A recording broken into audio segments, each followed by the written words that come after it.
Welcome to another edition of Everyone Hates Cleveland, the podcast. My guest is different today.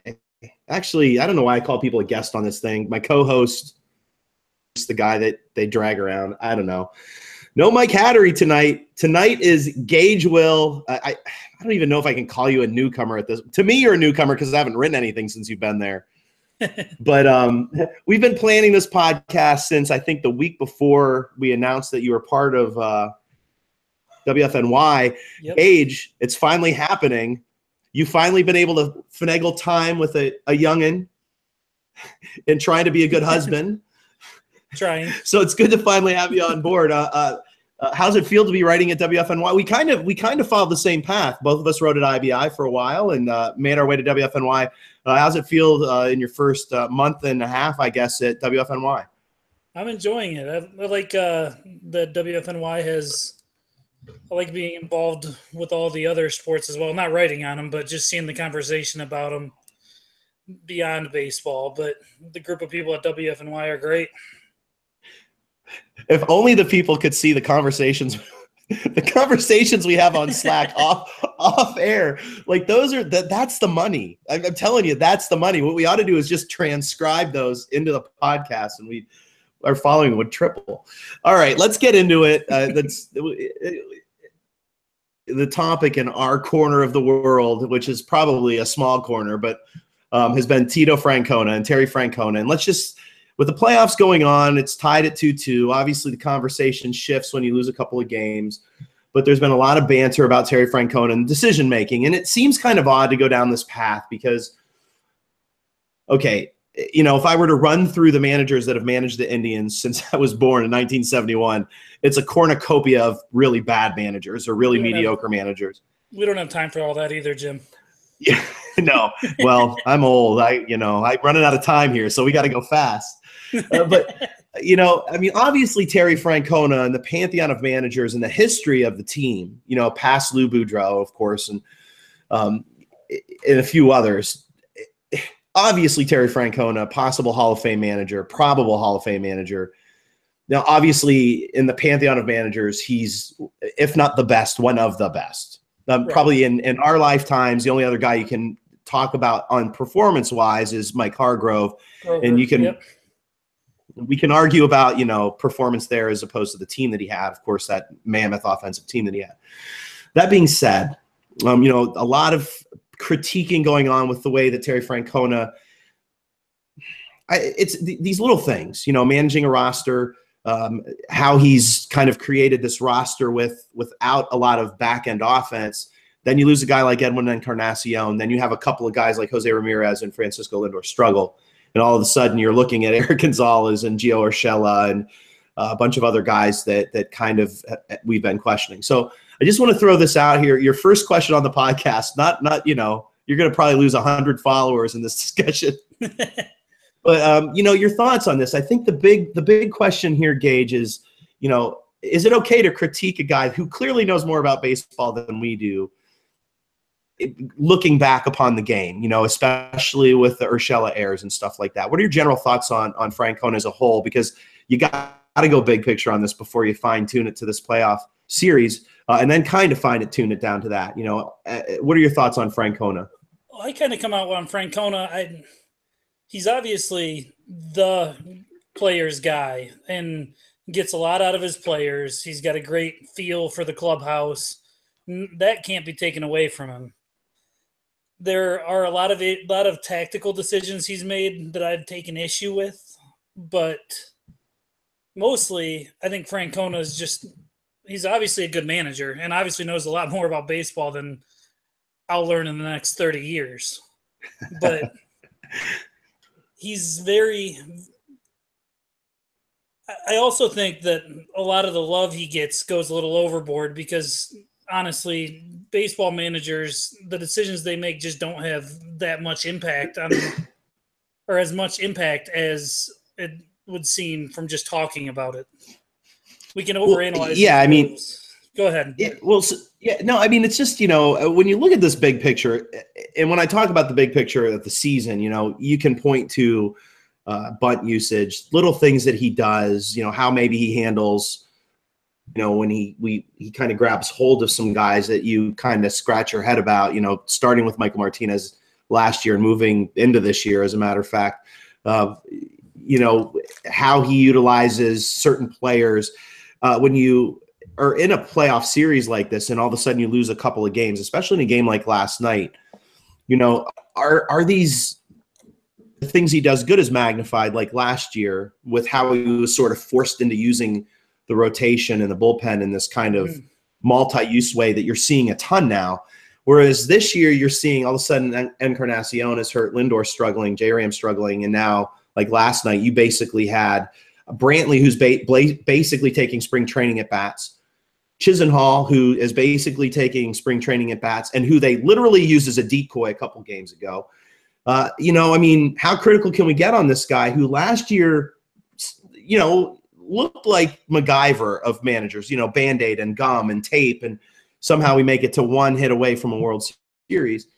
Is it fair to crash down upon him if we lose this series to the Yankees based on roster construct and these little kind of weird decisions that he's been making? Well, as we fine-tune it to this series, the crash down on him, I think that might be a reaction of all the praise that he got last year that, he made smart moves, but this whole trust in Tito faction was born.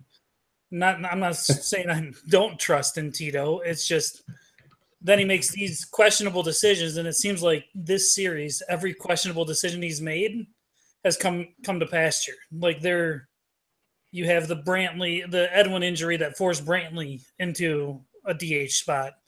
You have the Gio at third base fiasco last night, when you kept him for defense alone over a guy like Yandy who hits. And I don't have to preach to you about Yandy, Jim, but oh, we'll get there. We'll get there today. I may start singing like wrestling tunes, but that's for another day. It's just kind of ironic how every decision he made that was questionable leading into this series has come into play in these two games in New York. Yeah, well, the Yankees, of course, the sad thing about the two games in New York, you look at the 1-0 loss where, obviously our pitching was stout, but we had opportunity after opportunity. Well, okay, not opportunity after opportunity, but we had, a one-out triple by Kipnis, who's part of this equation as well, playing center. And we can't get him home with J-Ram and Bruce. And then, of course, the 9th inning, runner on first and second, 1 out. And without a double play being made, again, J-Ram – no, I take that back. Jay Bruce strikes out. And Santana, if you look at that swing angle and you look at where he hit it It was a great at-bat by Santana, too. He's put together the best at-bats of anybody on the team this series.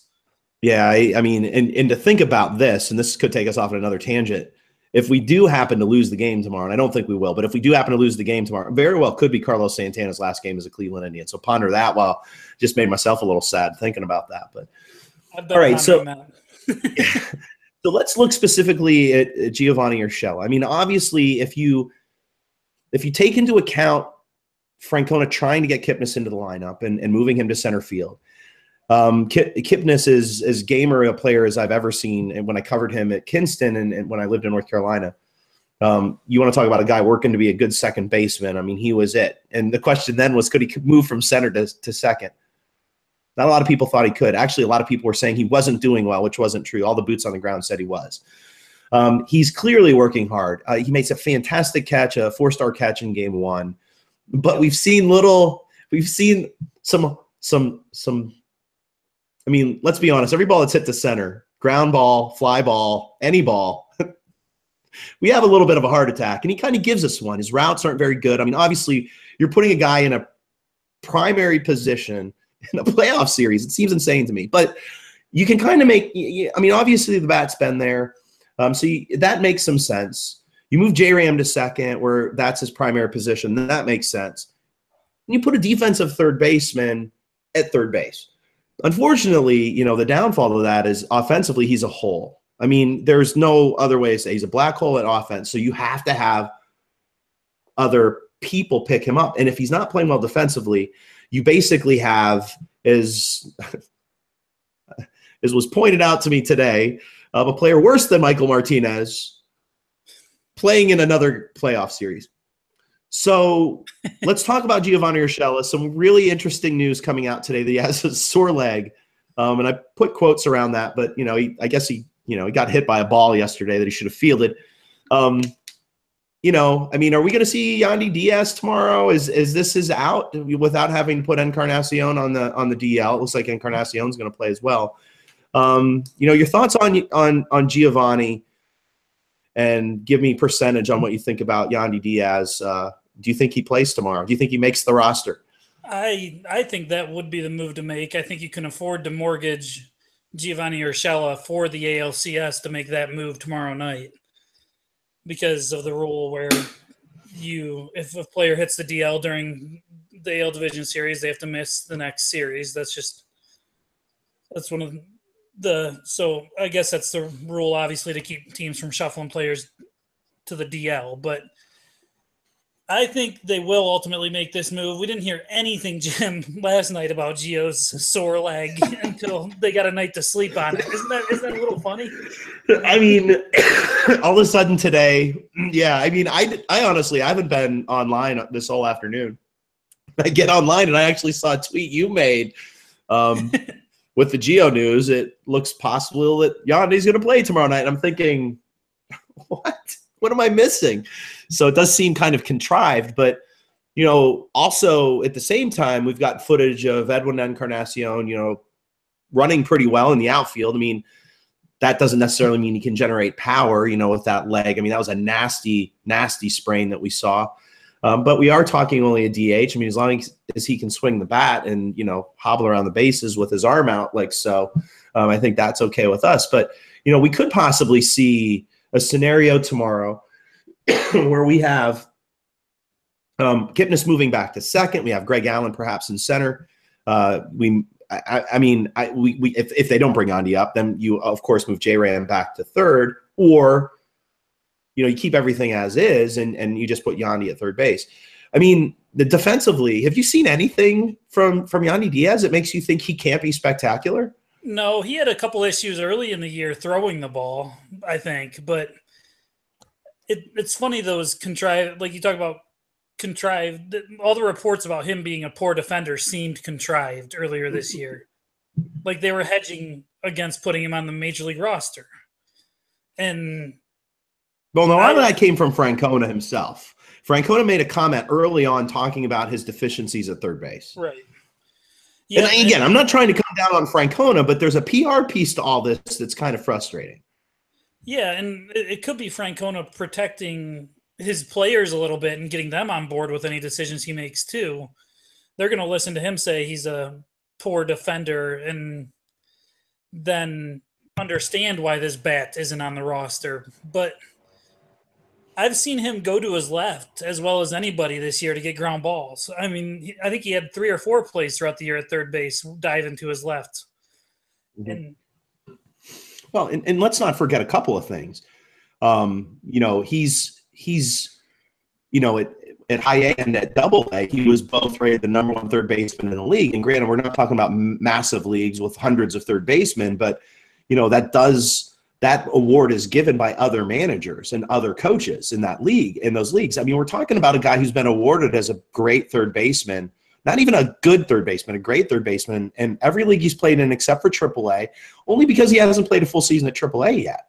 Right, and I mean, we're not talking like Carlos Santana is back at third base or Lonnie Chisenhall is dwindling away there. I thought we got enough of a sample size with the eye test this year to say this guy's not bad over there. He's not Giovanni Urshela, but he's not bad. Well, I mean, and now, I mean, you can almost microcosm Giovanni Urshela into that game yesterday. I mean, there's no bigger fan. As big a fan as I am of Yandy, Mike Hattery can tell you I've been a pretty big Gio Urshela just because of the glove. I've been watching that glove for a long time in the minors.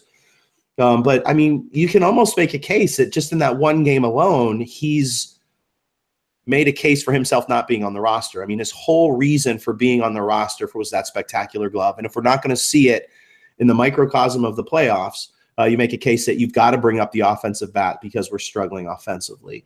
How much can Yandy Diaz? You mentioned his ability defensively. Let's talk a little bit about the offense. Of course, his big knock is the ground ball percentage is extremely high, even now. And we saw a little bit of improvement there. And obviously, some quotes have been coming out of Columbus that they've been specifically working on launch angle.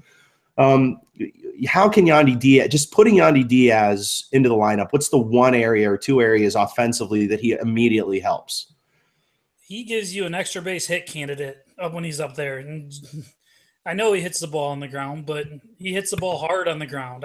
You've seen those graphics with his exit velocity. It's top 5 in the majors of people with so many batted balls. I don't know the exact number, but he's up there with your Joey Gallo and Aaron Judge's in exit velocity. So yeah, the ground ball thing is just frustrating from a standpoint of he hits it so hard. Why isn't he hitting it in the air? He could be two or three hitter on any team if he could get that ball in the air. But I mean, he still hit batting average is not a great stat, especially for a guy who hits the ball on the ground all the time. But you're still talking about a guy who was able to hit 60% grounders and 35, come up with a batting average of 350. I mean, that's insane in itself to me. You're hitting only 40% of the balls you hit in the air. Okay. But I kind of diverted there. That I kind of marvel at that. But he struggled a little bit in the early going in the big leagues, and he's kind of turned it on. I remember I think it was the Boston series, towards the end of August when the win streak was starting, he started rifling balls off the right field wall like crazy. Yeah. Yeah, and I think that, looking at what they're probably going to do with him in the offseason, I mean, he's a really enticing player. To me, as a third baseman, I mean, I know they've talked, the problem with him in AAA is they've been bouncing him all over the place, but it appears as though they're sticking with him at third base. Which makes it seem like, he's a candidate who could be there long term. All right. So, obviously you've got with Diaz, a guy you can plug in, 6, 7, 8, 9. It looks like Brantley's going to sit. I mean, Edwin Encarnacion, are you expecting much from him tomorrow night? I expect him to play, and he's a guy whose job it is just to hit. So it's not like you have to worry about that ankle in the field. And I know it was a gruesome ankle injury. I actually had to miss the game on Friday night, but I came home and I saw the highlight, and it looked bad. I thought he broke it, especially with being on crutches following the game. That was a scary sight. But in the boot. Your job is to hit the ball, and you worry about him getting into it when driving on that ankle. But I mean, he's a guy who has just straight hit for the last 7 or 8 years. So I don't think a few-day layoff and a banged-up ankle prohibits him from having a chance to contribute.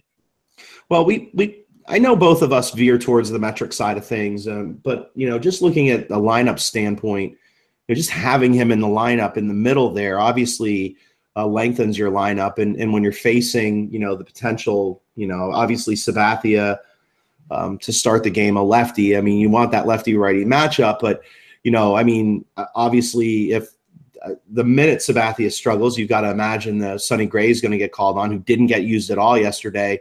Now all of a sudden is coming in at 100%, without having to come in on 3 days rest.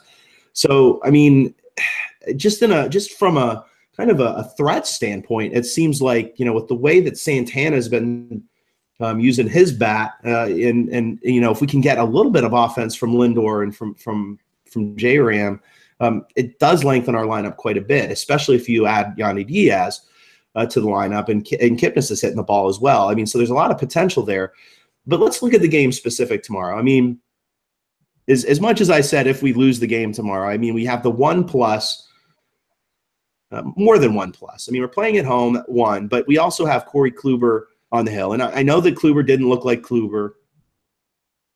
I know that there was a velocity drop that really came out of nowhere. I mean, it's not like we've seen a transcendental drop since, June. I mean, obviously that's not happened. I want to make a note about that drop too, real quick, Jim. His fastball was down a tick on Friday night, but all of his secondary pitches were right where they normally are. So I would think that if it's an injury or a structural issue, that we would see a drop everywhere across the board. Correct. But it was just his fastball. Yeah, and I mean, and you tend to see a velocity drop with if you're seeing it in one pitch, it tends to be someone pressing with said pitch. Yeah, maybe he just had with all the hoopla leading up to him taking off a game. Maybe there was just something mentally there. But this guy's been the best pitcher in the AL for several years. I'm not worried about him starting this game tomorrow night, and I'm not worried about a 92.5 mile per hour fastball average instead of 93.5. Well, and he of course, the typical Corey Kluber. I kind of caught this on Twitter. I think maybe Meisel tweeted this out when he was asked if he had seen the video and if they'd figured out what was going on during game 2, and he said yes. And have you figured it out? A very simple mm-hmm. And I guess that's about what you want. That's about what you want from Corey Kluber. He's freaking great. I mean, we are so blessed. I mean, at the end of the day, the only fear I have about tomorrow is that this season could end because, I mean, Kluber's the best pitcher, as you said, not just for this year, but you could make a case over the past 4 seasons there hasn't been a better pitcher in baseball, and his mentality is so spectacular. You look at some of the aces of the past, and there's scowls like Randy Johnson and like Roger Clemens, and Kluber isn't any of that. He's just an ice cold killer on the mound, and I'm going to miss that whenever he decides to hang up the spikes. But it'll be a pleasure seeing him on the hill. I mean, past him, we did have to dip into the bullpen a little bit, obviously. I mean, are you concerned about the pen? Are you concerned?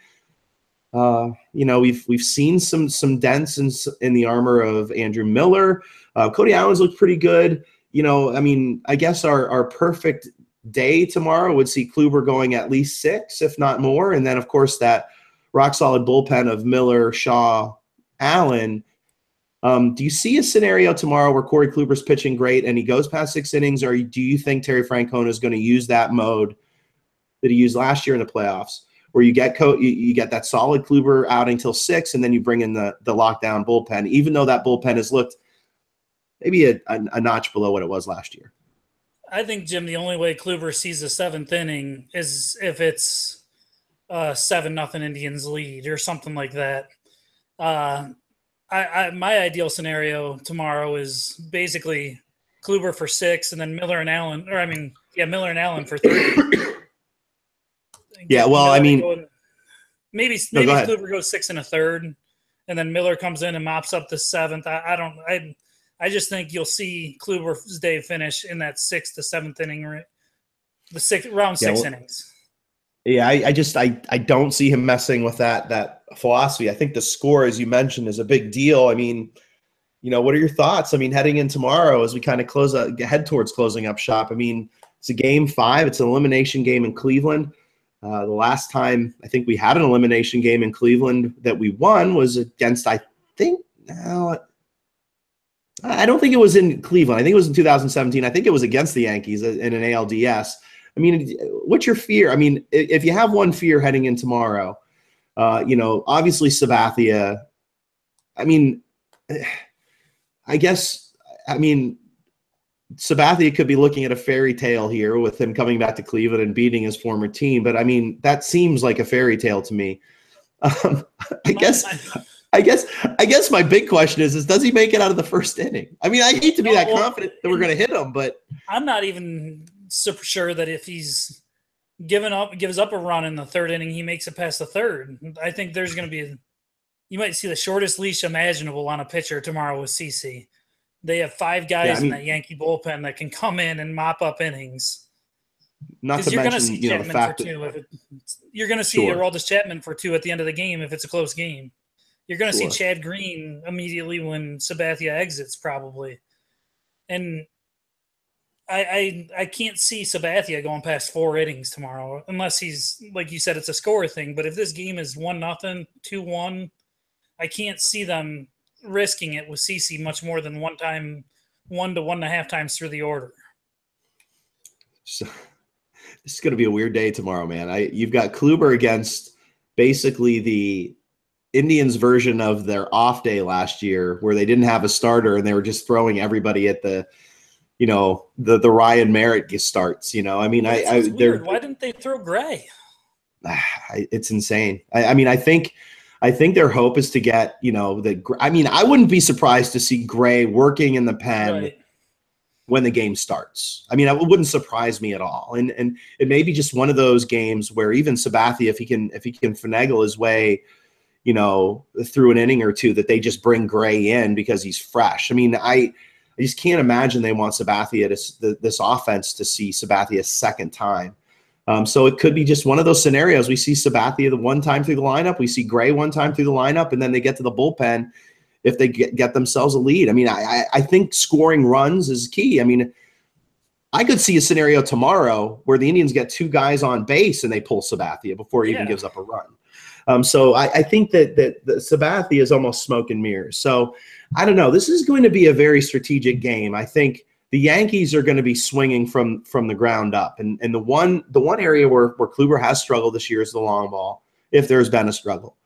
I think obviously you're going to see their big bopper swinging for the fences because they need a lead. They get a lead and they can bring that bullpen in and do exactly what we did to teams last year. The opposite side of this is if the Indians can jump on them, and that's obviously the key for them. I mean, do you see that playing out this way? I mean, it seems like for Kluber, the Indians have been stout. They score first. I forget what the percentage is and has passed since June, but they have been jumping on teams with Kluber starts. I mean, how locked are you that we're going to the ALCS? There is a part of me that is just terrified of tomorrow. I'm not going to lie. But right now I'm about 70-30. Yeah, I mean, there's a chance that Kluber just could come out and give up a couple home runs because they're a really good offensive team. Aaron Judge can go deep in the first inning and make it a 2-run game just like that. But go ahead. Well, it just, kind of as you say that, it's been, I think, my big curiosity kind of looking at the AL as a whole. You see Houston kind of walk through Boston, and I don't know that anyone was surprised by that. I mean, I think, Boston's starting rotation was decimated to an extent. They have Sale and they have Pomerantz, but past that, you've got, kind of a potpourri of starters, and in a very similar vein as the Indians last year. And Chris Sale has never been good in the playoffs anyways. Looking at all these teams in the AL, in particular, the 4 that were left, how good are the Yankees? I mean, with that bullpen and that powerful offense and that youth, really, I mean, youngest team in the playoffs, I think they're neck and neck with Houston on that. How good are the Yankees? I mean, there's been a lot of case being made that the Yankees are the second best team. And I think when you talk about the Indians, the Yankees, and the Astros, it gets to be kind of an interesting conversation. I mean, I still think the Indians, top to bottom, when healthy, are the best team in the American League. But how close are the Yankees right now? And how much does that piss you off? They're really close, and they have a bunch of money coming off the books too, I think. So you're talking about not this next year, but the season after that, we could see Bryce Harper added to that roster. Okay. But no, they scared me more than Houston because Houston scores a bunch of runs, but the Indians pitch well. I feel like the Indians are Houston's worst matchup. But the Yankees scared me because their bullpen is just so deep. They don't have – and their starters aren't bad either. Tanaka had a rough year, but we saw on Sunday night his splitter can just take him to dominance in a heartbeat. I mean – that splitter's around the knees. He's as tough a pitcher as there is in the American League. He's probably as hit or miss as anybody in the majors. But sure. They scared me more than the Astros personally, just because of their pitching and hitting combination. They're just very well-rounded. They were one of the top 3 offensive teams in baseball, and I think they had 6 relievers who averaged over 11 Ks per 9 this year. Yeah, insane. I mean, it's insane. I mean, you could make a case they have 5 just grade A elite relievers. There's certainly 4. Some struggle with a couple of them kind of heading towards the playoffs, but they've panned out as well. I mean, this series has turned out, a friend of mine, a Boston fan, said, New York in 5, and it really pissed me off. And when we won the first two, I was ready to like kind of shove it down his throat. I'm sure he's going to listen to this and mock me all day tomorrow. But I don't know. I mean, they scared me a little bit because of the power that they have and their ability to just jump on teams. And I was concerned that there would be a game or two. I never in a million years thought they'd beat us in a game 1-0. I mean, that game to me was a heartbreaker because, like I said, Aaron Judge, of course, wins that game for him with a catch. I mean, what the hell? Well, I didn't even get too mad at that. That was a pop-up that you're playing in a Little League field that is a pop-up, is a not thrilling pop-up in 29 other ballparks. Yeah. That's just our luck, though. That also spoils Carrasco's playoff debut, which was phenomenal. Yeah. His slider was as good as you see it. And then the changeup, I love Carrasco's changeup, that 89-mile-an-hour diving. I mean, I continually make a case that when Carrasco is at the difference between Carrasco and Kluber to me is the consistency of elite pitching that Kluber has. Like when he goes on his runs, he's just as consistently great as you can get. Whereas I think Pete Carrasco is as good or a little bit better than Kluber can be. I just think, I mean, arsenal wise, I love Carrasco's arsenal. Look, I mean, I guess we're mincing words here. I mean, because you talk about Kluber's curveball. I want to talk a little bit about what he's going to be throwing tomorrow. You talk about the pitch that's carried him through his whole career and the usage this year of his curveball. You throw that in with the use of the two-seamer, and then you throw, anything that he throws that bends is just so elitely located. Is this the guy we're going to see tomorrow? I mean, we didn't even really get a good look at him in game 2. And comparing to obviously what we saw last year, I mean, it's kind of, his 2 worst games or his last 2 playoff games. I mean, this is the only reason why I would agree with you on the 70-30 is because his last 2 playoff games have been his worst 2 playoff games. I mean, we got to see a little bit tomorrow, but is it just one of those things where he just has to catch his breath? I mean, it just seemed off. I don't think he's not the nervous type, or at least doesn't show it ever. But his curveball, he's going to rely on it heavily. And I actually think I know he got shelled on Friday night, but I think he matches up well with the Yankees, with them being a youthful team, because what he might do better than anybody else in baseball is keep hitters off balance with his pitch selection. I know he relies on his curveball a ton, and I love that. I love the curveball spikes, but it's just, you can see if you just watch the hitters' reactions to each pitch that they're taking against Kluber. It's my favorite part. It's my favorite part of the game. Yeah, I mean, it's like they're watching a magician. It's like they're watching, Chris Angel like pull some sort of trick. It's fantastic. Yeah, I love when you can tell they're looking curveball, the lefty, and he starts that two-seamer at their hip and runs it back. You just have no idea how to react. And with the Yankees youth, I don't think it's not talking about plate discipline, balls and strikes, but disciplined in the sense of sitting on certain pitches. And I think what could have happened Friday night is they were just guessing right. Yeah. And that's how baseball goes. Well, especially in these playoffs, you guess right one game, and that's all it takes. So my suspicion is Kluber will have something all set and prepared. I mean, he's been great against the Yankees all season. He's been great in that stadium. Well, he's been great at home. So I think we'll see, hopefully, the elite Kluber, and hopefully it's enough. Hopefully the offense can pick it up. I mean, I guess we end it with this. Offensively, obviously the past 2 games, even going back to without the grand slam from Lindor, I mean, obviously we get I hate talking if we didn't have it, but, that was Lindor's one big hit in this series. I mean, if Lindor and J-Ram don't perform yesterday or perform tomorrow, offensively, I mean, how hard does it get for us? We need them to get going because of the uncertainty with Edwin. And Lindor, I will say, has been hitting the ball. He struck out a lot more than he normally does, but a lot of his hits have been hard line outs, or he hit a flare to center yesterday that was he just missed a little bit that could have been in the opposite gap very easily. J-Ram is the one I'm more worried about, just because not that anybody should ever worry about him as a hitter, but he gets into these modes where I think he's a little too patient. He's never going to be a high walk guy, and he takes a lot of strikes and buries himself in these counts where he turns into fight mode. And that's what I've seen a lot from him in this series.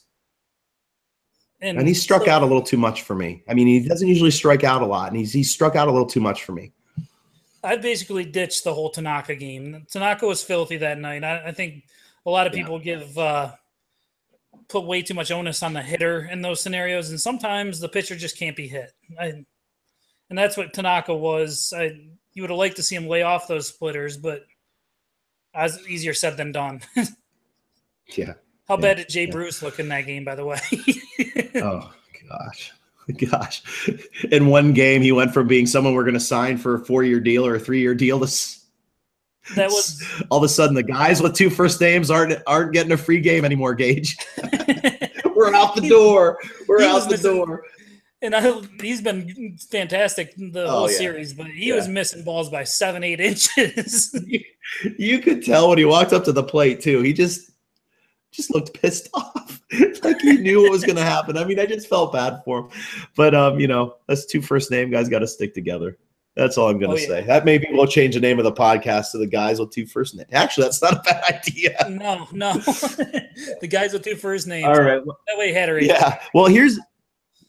Well, I'm sure in some country, Hattery's got a, Hattery Johnson. I don't know. All right. We're going to close it up on that note. Gage, we finally did this. Here's what I promise. If they win tomorrow, obviously you got more games to do this with. If they lose tomorrow, sometime after that game, maybe once we get over it, So next year. Okay, so maybe not once we get over it. Right. Sometime at the end of the week, we need to have that reaction podcast where all the couth and all the calmness that we're showing tonight goes away. Yep. And we just open up the floodgates. This is when we pull out the mean tweets, because there have been plenty. All right. Well, it was good having you on the pod. Your first official WFNY podcast, unless I missed one in the middle there. No, first one. Thanks for having me on, Jim. No problem. And obviously we'd like to have you as much as you want to have, as much as you want to be on the podcast. Real quick, anything you're going to be putting out in the next few days that you'd like to plug, or anything that you've posted in the past couple that you'd like to plug? I'm going to do something small on Kluber tomorrow. It's not going to be something overwhelming, but sometime tomorrow morning I'll get something out on Kluber and what to watch for in the game tomorrow night. But that's about it. All right. Well, make sure if you're listening to this podcast, check WFNY. We've got tons of coverage from Mike Hattery, Michael Bode, Gage Will. I'd love to say me. Maybe I'll write something again before the end of the season. But make sure you check out WFNY's coverage. It's as good as it gets. Of course, we don't only cover the Indians. We do cover the football team. I'm not even going to make a comment about that. But, the Cavs are kicking into gear as well. And, I was watching them a little earlier tonight. So Derrick Rose actually looking good. And I've got plenty to say about Derrick Rose. But let's get through the baseball season first. On that note, we'll see you soon. Go Tribe. Gosh, I hope we have another baseball game after tomorrow night. Peace.